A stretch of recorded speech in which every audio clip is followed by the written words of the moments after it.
दोस्तों, आज जो मैं कहानी सुनाने जा रहा हूँ, ये कहानी एक नरपिशाच की कहानी है। दोस्तों, अगर ये कहानी अगर आप अंत तक सुनते हैं, तो आपका कलेजा फट जाएगा और आपके अंदर सिहरन पैदा हो जाएगी और आप सोचने और समझने पर मजबूर हो जाएँगे कि कोई व्यक्ति इतनी हैवानियत कैसे कर सकता है कि वो मुर्दा लाश के साथ रेप करे। आज जो मैं कहानी सुनाने जा रहा हूँ, इस कहानी में एक व्यक्ति पकड़ा जाता है और जब पुलिस इससे पूछताछ करती है, तो ये व्यक्ति खुलासा करता है और वो बताता है कि अपनी ज़िंदगी में तकरीबन वो 50 से भी ज़्यादा मुर्दा महिलाओं के साथ उसने रेप कर चुका है। ये व्यक्ति बताता है कि जब आखिरी बार वो रेप कर रहा था, तो उसने कुछ ऐसा देख लिया कि वो डर गया और वहाँ से चीखते और चिल्लाते हुए जब भागा तो पकड़ा गया। और जब ये पकड़ा गया तो पुलिस वाले इसको पकड़ते हैं और पूछताछ जब होती है, तो जो पूरी कहानी थी और जो पूरी सच्चाई थी दोस्तों वो निकल कर सामने आ जाती है। जब ये सच्चाई सुनेंगे तो आपके पैरों के तले से ज़मीन खिसक जाएगी और आप सोचने और समझने पर मजबूर हो जाएँगे कि कोई इतनी हैवानियत कैसे कर सकता है। दोस्तों, ये मेरा दावा है कि अगर आप ये कहानी अंत तक सुनते हैं तो आपका कलेजा फट जाएगा और आप सिहर जाएँगे। नमस्कार, सलाम, सत श्री अकाल, मैं हूं मुस्तफ़ा और आपका स्वागत है मेरे चैनल पर। दोस्तों, आज की मैं कहानी शुरू करूँ उससे पहले आपसे एक छोटा-सा रिक्वेस्ट है कि आप मेरा वीडियो लाइक कर लीजिए और अभी तक आपने मेरा चैनल सब्सक्राइब नहीं किया है, तो सब्सक्राइब ज़रूर कर लीजिएगा। दोस्तों, आज जो मैं कहानी सुनाने जा रहा हूँ, ये कहानी हमारे पड़ोसी देश पाकिस्तान से है। पाकिस्तान में एक जगह पड़ता है सरगोदा और जो ये सरगोदा ये पंजाब प्रांत में पड़ता है। यहाँ एक व्यक्ति रहता है, इसका नाम मोहम्मद रियाज है। ये बहुत ही गरीब फैमिली से बिलॉन्ग करता है और ये मेहनत मजदूरी करता है और अपना और अपने परिवार का खर्चा चला रहा होता है। लेकिन कुछ समय गुजरते हैं तो इस व्यक्ति को लगता है कि वो सरगोदा में जो मेहनत मजदूरी कर रहा है, उससे उतना उसको पैसे नहीं मिल रहे हैं कि आसानी से उसका घर परिवार चल सके। तो ये डिसाइड करता है कि अब ये बड़े शहरों में जाएगा और बड़े शहरों में जाएगा और वहाँ जाकर ये पैसा कमाएगा। जैसे अपने वहाँ अक्सर होता है कि लोग छोटे शहरों को छोड़ते हैं और बड़े शहरों का रुख करते हैं अपने रोज़ी-रोटी की तलाश के लिए। वैसा ही ये मोहम्मद रियाज भी करता है और सरगोदा को छोड़ता है और कराची पहुँच जाता है। कराची में एक जगह पड़ता है लियाकताबाद और इसी लियाकताबाद में वो जाकर मेहनत मज़दूरी करता है और पैसा कमाता। वहीं उसकी मुलाकात एक दूसरे लड़के से हो जाती है और इस लड़के का नाम था वजीरा। ये जो वजीरा है ये कब्रिस्तान में काम करता था और कब्रों पर पानी डालने का काम करता था। जब लोग आते और शव को दफन करके चले जाते, तो उन कब्रों पर ये पानी डालता जिससे कि मिट्टी बैठ जाए और वो मिट्टी इधर-उधर ना हो सके।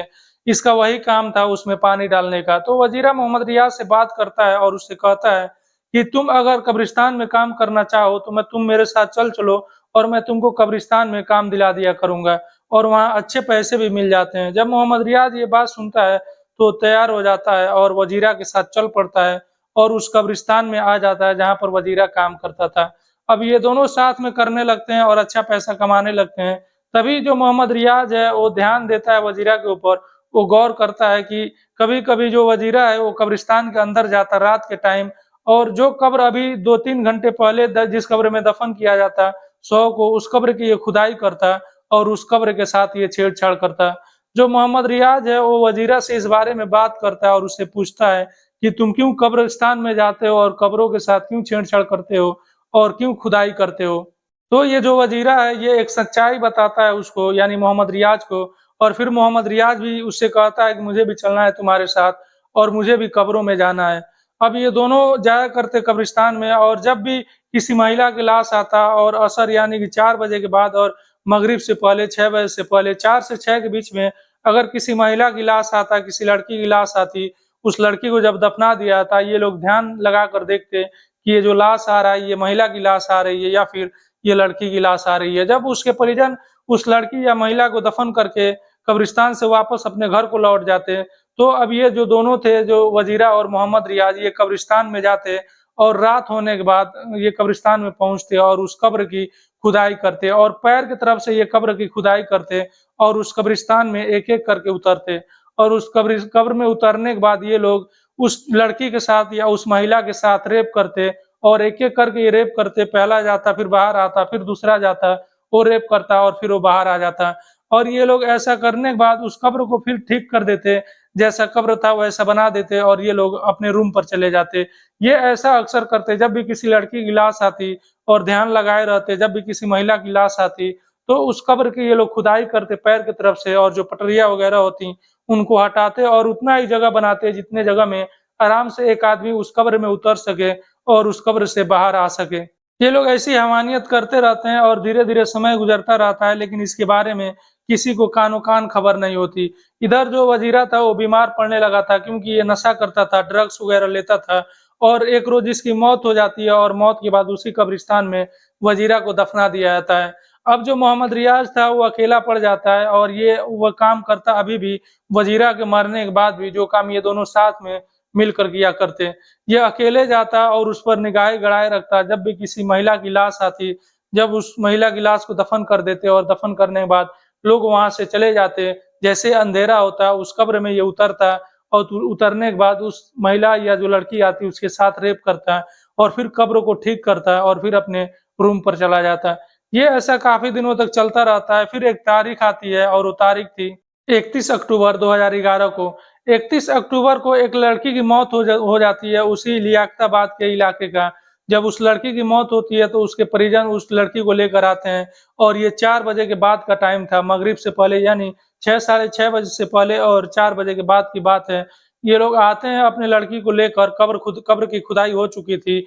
उस कब्र में अपनी लड़की को दफन कर देते हैं, पटरियाँ रखा जाता है और ये लोग परिजन जो आए हुए थे वहाँ से वापस चले जाते हैं। जैसे ही ये लोग वहाँ से जाते हैं, अब जो ये व्यक्ति था जो मोहम्मद रियाज़ था जो कब्रों पर पानी डालने का काम करता था, ये रात होने का इंतज़ार करने लगता है।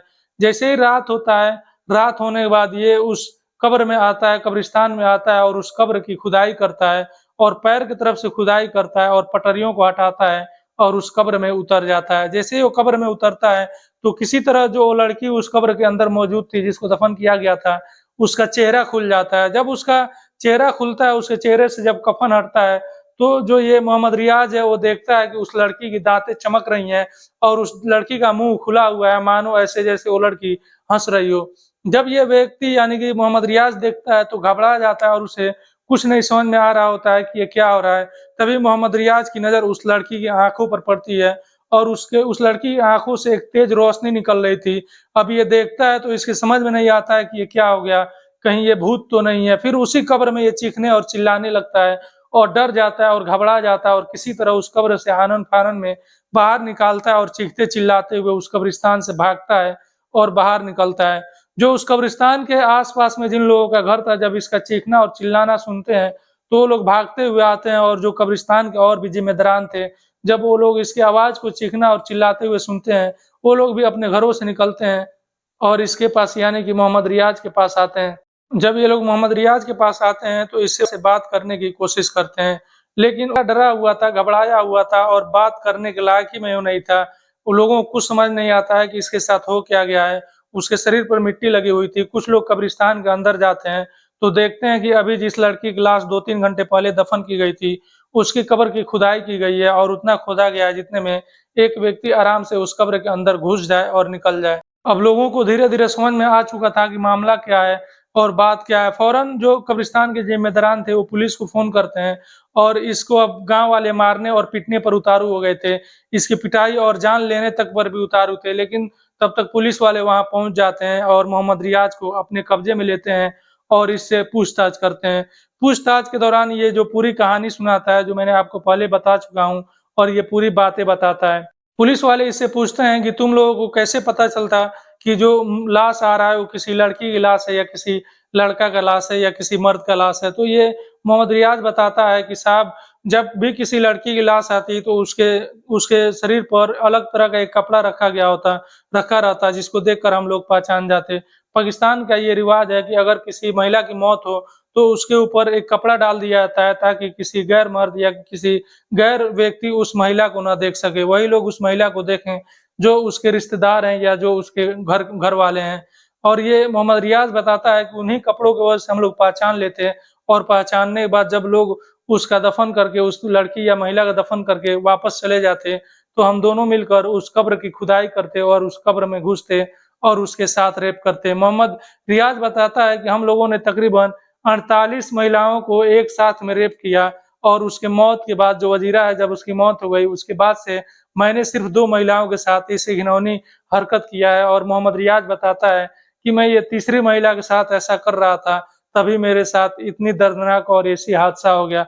दोस्तों इस समय ये जो मोहम्मद रियाज़ है ये जेल में है और इस पर अभी कोर्ट में सुनवाई चल रहा है।